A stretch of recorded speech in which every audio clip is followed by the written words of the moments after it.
I suppose I could have been a doctor or an architect if I had devoted a quarter of the energy towards that as I did towards supporting my drug habit over the years. Maybe I could have painted masterpieces and cured cancer, but at the end of the day, the universe is finite, and soon everything mankind has achieved over the years will someday be gone. Even Leonardo da Vinci or Charles Darwin will one day be no more significant than a fossilized lump of dinosaur shit. Faced with that reality, getting high seems a hell of a lot more meaningful than trying to change the world. Perfect, seasonless Los Angeles months passed, but neither of us seemed to notice. Susan somehow managed to hold her job down as the chief financial officer at a chain of laundromats that operated all over Los Angeles County. She left work each morning and left 4 syringes loaded with drugs for me. 2 dark brown shots of heroin and 2 light brown potent speedballs, like a mother leaving her child a packed lunch. Upon moving into the apartment, neither of us bathed anymore. The bathroom lay pretty much unused, a symptom of both junkie constipation and poor hygiene. Garbage started to pile up, and Susan's cat, Hemingway, started to rip into and eat from the rancid garbage bags and drink from the dripping faucets out of desperation.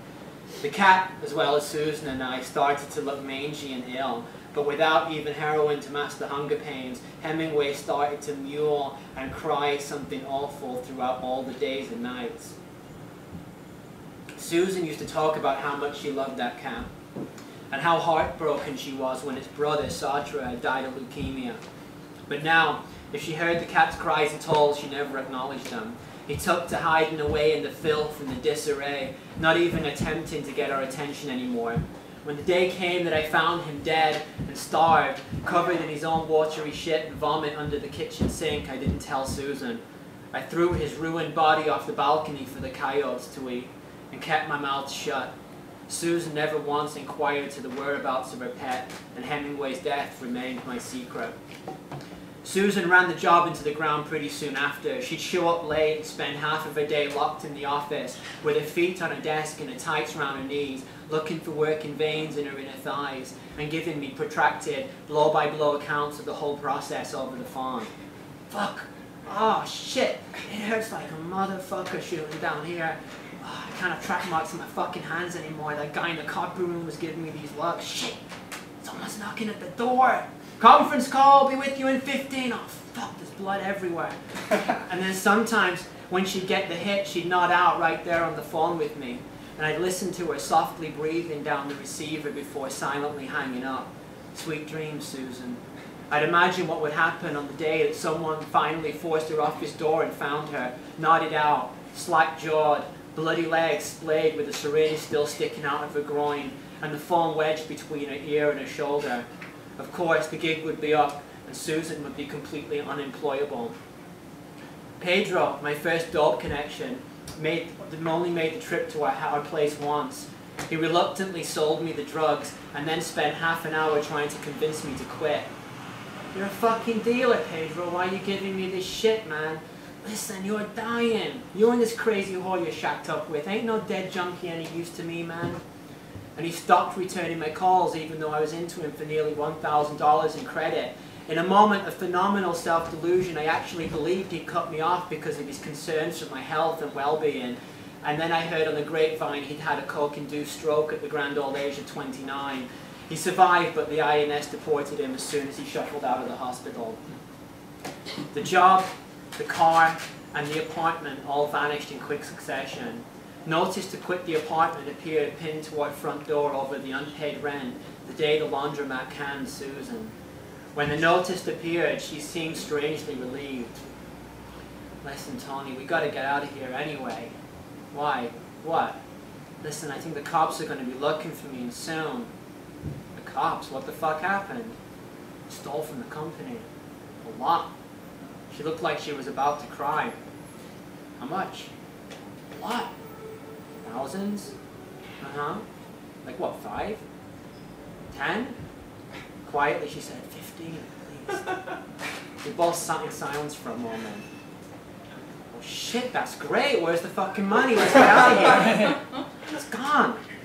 What, gone where? We fucking shot it up, asshole, on drugs. What do you think? How much do you think I made doing the books for a fucking laundromat? We're broke. Shit, yeah, we going to do? Shit, Susan, I don't know anymore. That Saturday night, we'd been up almost 48 hours smoking crack and shooting speedballs. Half insane, I suddenly heard cop cars pulling up outside. We turned all the lights off, and the cop car's flashing light illuminated the apartment with an eerie rhythmic glow, and my guts flipped in fear. They're coming for us, I hissed. The closet, yelled Susan. So we ran, shut ourselves in the closet, and sat in the dark trying to smoke up the rest of our crack before the police broke the door down. Under a pile of clothes, I found a flashlight, and balancing it in the crook of my neck, I tried to shoot some cocaine. My hands were shaking, and the beam of light was unsteady, and I succeeded in tearing a big bloody hole in my arm and spraying blood all over the insides of the doors and the claws. And after half an hour, it all seemed quiet. Are they waiting for us? I whispered. I don't know, Susan replied, her eyes wide with fear. Maybe they're waiting for the feds to show up. Or the INS. Oh, fuck, is there any crack left? Another 10 minutes, or it could have been an hour, dragged past before I worked up the nerve to open the closet door and sneak over to take a look out of the window. Outside, the lights were still flashing, and I could hear voices. I peered through a crack in the blinds. Oh, shit, look at this. So Susan crept out of the window in time to see her car being towed off down the street. Oh, those motherfuckers, my car! The glove compartment had been stuffed with outstanding tickets, and the plates were expired too.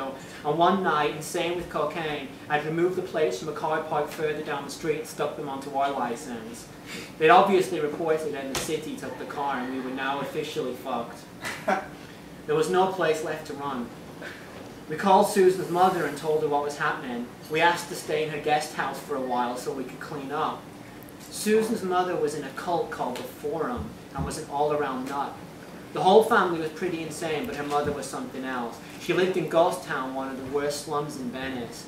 Going there to clean up was as ludicrous as moving to Vegas because you have a gambling problem. But it was a roof and a place to stay for a few weeks. It was about then that I started to think about getting away from Susan and Los Angeles altogether. But then I'd look at her, jobless, homeless, hopeless, covered in dry blood, and rocking back and forth on her heels, whining to herself in insane, cracked-out fear. And I realized for the time being I was stuck with her. I mean, I'd encouraged her into this habit, and walking away at this point would have been tantamount to murder. The last time she tried to kill herself, she fucked it up. She cut her wrist the wrong way and lost the feeling in her pinky fingers. I knew that the next time she wouldn't take any half measures. My only consolation was that the guns were in the pawn shop, at least for the time being. Thanks.